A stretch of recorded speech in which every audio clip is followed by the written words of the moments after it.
What's up, everybody? It's your boy Banky101 coming at you today with your weekend review. Yes, it's that time of the week again where we go over some of the highlights that happened this past week.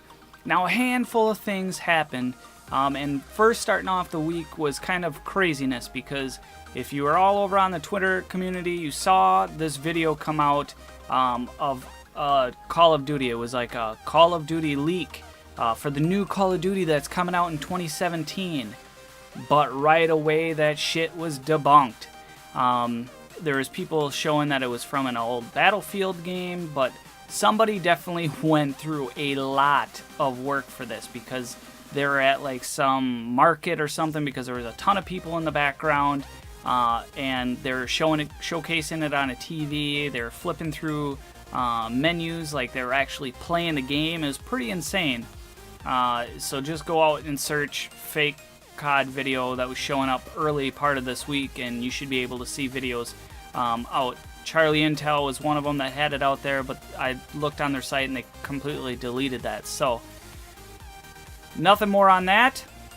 Tuesday, they did a huge patch update. I will leave a link in the description below because the patch update is like huge. They did so much this past week. It's hard to even go through it. You could do a 15-minute video on just all the crap that they updated through PC, PS4, Xbox, all sorts of stuff.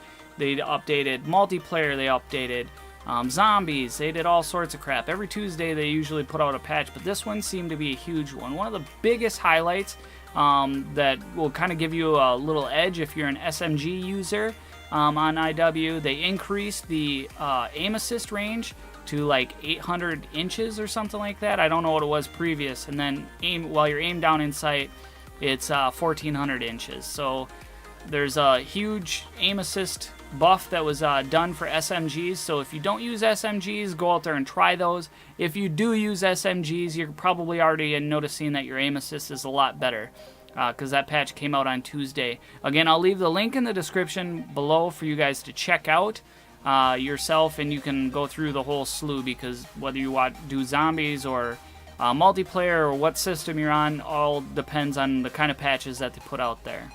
Something real small, I know this is coming out on the 20th, but Epic Gun Game is still in the list. If you guys like that, make sure you go out and check it out. So if you haven't seen my video, I'll put a link for that in the description as well. But it's gun game with all the epic guns.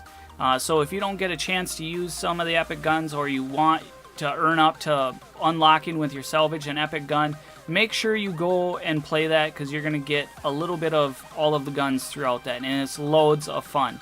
You're seeing the gameplay for that in the background right now. The biggest news this week was probably the fact that, yes, they finally announced leaderboards.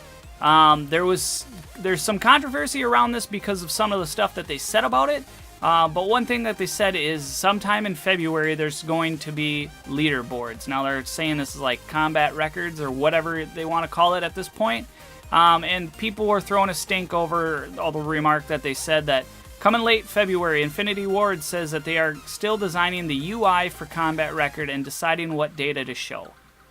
That last sentence, couple of words, what data to show, is basically what people were throwing a stink for.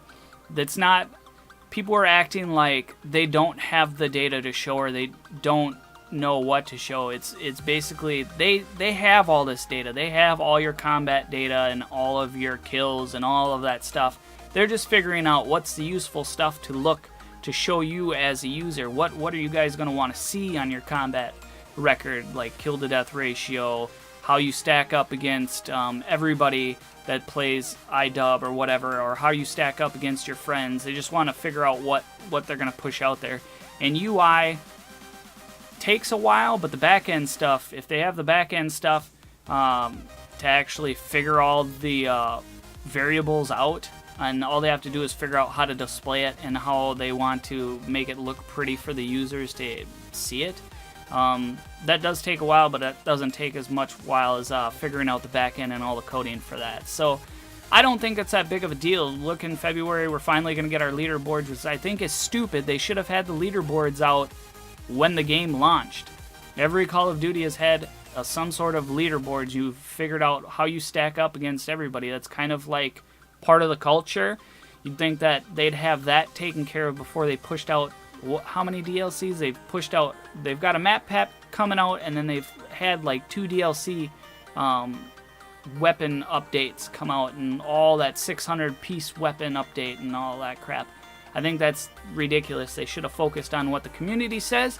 But this also shows that a bunch of YouTubers making videos and talking about this, or what us as a community talk about, they'll listen to at some point. We just have to raise enough of a stink about it. So that's all I have for you guys this week. Hit that thumbs up. If you got any comments, hit me up in the comments section below. And like always, I'll catch you guys on the next video.